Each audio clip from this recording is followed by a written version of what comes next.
թանկացել է, մենք այն օրը ցույց տվեցինք, բրդեք ձեր ավտոները, ինչա ուժները բան, թևերի մեջ ուժ չկա, համեն ֆիթնեսը լավ ծառայություն է։ Բենզինը թանկացել է, մենք այն օրը ցույց տվեցինք։ Սիրելի հայրենակիցներ, ուրեմն հայտնի անձնավորության կողմից տարիներ առաջ այս ամբիոնից այն հայտարարությունը, որ բենզինը թանկացել է, բրդեք,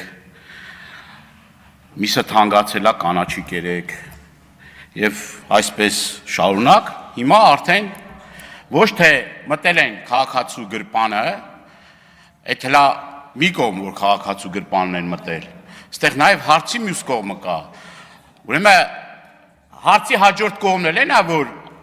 ասում են դե բոյկոտը չկայացավ, քաղաքացիները չբոյկոտեցին։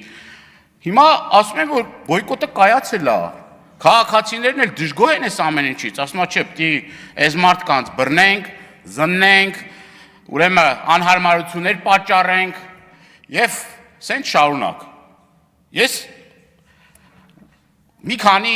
բան եմ ուզում նշեմ, քանի ժամանակս քիչ է, բայց օրինակ կարմիր գծերը 12000 դրամից դարձան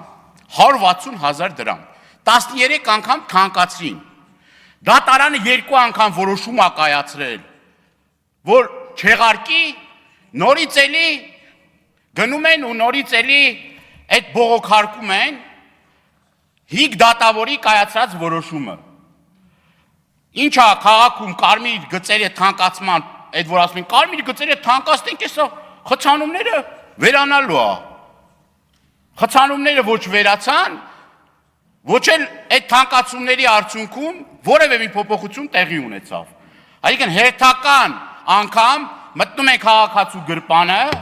հերթական անգամ իրենք իրենց ասածներին հակասում։